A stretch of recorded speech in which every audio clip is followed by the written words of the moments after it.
Assalamualaikum warahmatullahi wabarakatuh. Alhamdulillahirabbil alamin. Wassalatu wassalamu ala asyrafil anbiya'i wal mursalin wa ala alihi wa sahbihi ajma'in wa ba'du. Sahabat-sahabat seiman yang dimuliakan Allah Subhanahu wa taala. Salah satu cara menjaga kemurnian iman kita adalah tidak menjadi wali-wali jin atau tidak bekerja sama mempercayai minta tolong kepada wali-wali jin. Nah, pada kesempatan ini mari kita membahas salah satu wali jin itu atau wali syaitan itu adalah apa yang disebut oleh hadis Rasulullah sebagai kahin, bahasa kitanya kurang lebih paranormal. Kita akan bicarakan 3 hal. Yang pertama, pengertian paranormal atau kahin itu apa. Yang kedua, kita akan bicarakan bagaimana mereka bisa memperoleh kemampuan meramal tentang masa depan. Yang ketiga, bagaimana petunjuk agama Islam tentang bertanya atau minta tolong atau mempercayai mereka. Kahin menurut ulama adalah mayukhbir anil mustaqbal an tariqil jinni wasyayatin atau may ya'khuz min mustariqis sam'i. Kahin atau paranormal adalah orang yang punya kemampuan memberitakan, menginformasikan tentang hal-hal yang akan terjadi di masa akan datang, hal-hal gaib yang akan terjadi di masa datang, tentang jodoh di masa datang, tentang rezeki di masa datang, dan seterusnya. Atau orang yang mengambil berita atau informasi dari para pencuri berita langit. Pencuri berita langit. Nah, sahabat-sahabat yang berbahagia, apa maksudnya pencuri berita langit?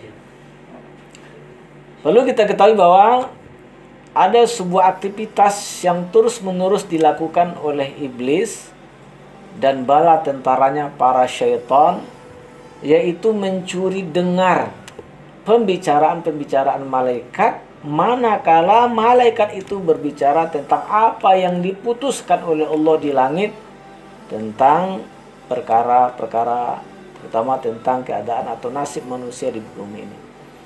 Hadis-hadis Nabi menjelaskan bahwa manakala Allah Subhanahu wa taala memutuskan perkara di langit, maka kemudian malaikat mengepak-ngepakkan sayapnya, ya. Lalu kemudian mereka akan bertanya kepada penghulu para malaikat, panglima para malaikat, yaitu Jibril. Wahai Jibril, maza qala rabbuna? Wahai Jibril, apa yang diputuskan oleh Tuhan kita? Jibril kemudian menjelaskannya. Maka apa yang dikatakan oleh Jibril tentang keputusan Tuhan itu, itulah yang kemudian menjadi perbincangan para malaikat sampai kemudian malaikat yang ada di langit dunia. Nah, inilah kemudian yang diinformasikan dalam berbagai ayat Al-Quran. Umpamanya di surah Jin, wa anna kunna naqudu minha maqaida lis-sam'i faman yastami' al-ana yajid lahu shihabar rasada. Dahulu kami mempunyai tempat-tempat duduk. Nah, kira-kira kayak para wartawan, ya enggak? Kalau menunggu berita di kantor KPK, mereka kemudian duduk-duduk di situ.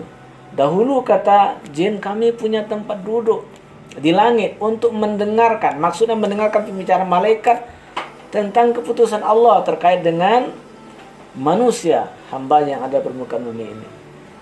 Nah, cuman sekarang siapa yang mencoba mendekat ke langit, siapa yang coba mendengarkannya, maka kemudian dia akan mendapatkan lemparan panah-panah berapi yang dilemparkan oleh malaikat. Ini juga sebagaimana diinformasikan oleh Allah di antaranya di surah Al-Mulk, inna zayyana as-sama'a ad-dunya bimasabih wa ja'alnaha rujuman lisyayatin. Kami hiasi langit bumi ini dengan masabih. Kata Ibnu Katsir, maksudnya adalah bukan bintang-bintangnya itu yang menjadi senjata malaikat untuk melempar itu, tapi Allah menjadikan sesuatu yang mirip dengan bintang-bintang itu, jadikan sebagai perajam syaitan-syaitan. Nah, makanya sebagian orang berpendapat barangkali maksudnya adalah meteor-meteor itu. Wallahu a'lam bishawab. Jadi, kenapa ada orang punya kemampuan meramal tentang masa depan? Apa yang terjadi pada diri seseorang? Ya enggak? Biasanya yang diramal itu biasanya para artis di akhir tahun dan seterusnya. Mereka punya kemampuan meramal itu karena mendapat bisikan ya dari syaitan. Bahkan dalam sebuah hadis Nabi mengatakan setelah mendengar berita itu, walaupun mungkin ada yang mereka itu ada yang cacat, ada yang luka karena dilempar oleh mereka, tapi ada yang mungkin yang selamat, mereka turun lalu kemudian mereka membisikkan sebagaimana orang ya, meniup botol ya. Meniup botol, begitulah syaitan itu membisikkan kepada wali-walinya, yaitu kepada paranormal ini. Jadi sekali lagi, kemampuan mereka meramal itu datangnya dari syaitan, datangnya dari jin. Masalahnya mereka untuk bisa dibantu oleh jin itu tidak gratis. Mereka melakukan kemaksiatan, mereka melakukan kesyirikan. Ya, kadang mereka sholatnya membelakang kiblat dan seterusnya. Nah, sekarang bagaimana hukumnya?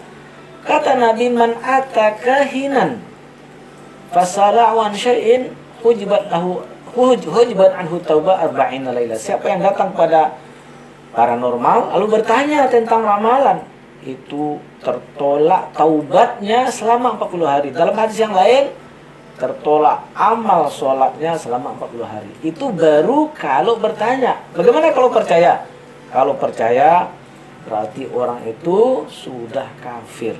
Tapi kafir di sini sebagaimana dijelaskan oleh Imam Ahmad, kufrun duna kufrin.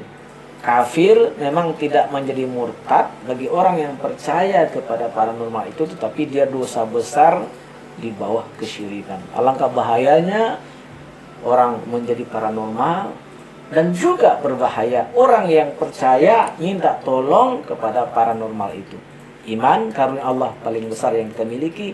Jaga iman kita, jangan jadi paranormal, jangan jadi wali jin, jangan percaya kepada paranormal. Karena Nabi kita saja, kata Allah, tidak tahu tentang masa depannya. Walau kuntu a'lamul ghaiba lastaksartu minal khair wa ma masani as-su. Kalau saya, kata Nabi, tahu tentang masa depan, tentu saya akan banyak kebaikannya lagi, dan tidak akan pernah saya ini ditimpa oleh mara bahaya. Tapi ternyata Nabi juga ditimpa oleh mara bahaya, karena memang Nabi tidak tahu tentang masa depan. Masa kita lebih hebat pula daripada Nabi kita.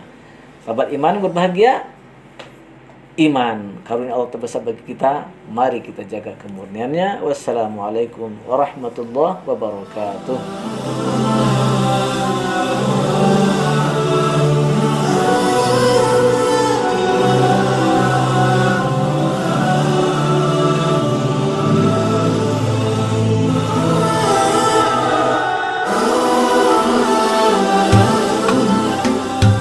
Assalamualaikum warahmatullahi wabarakatuh.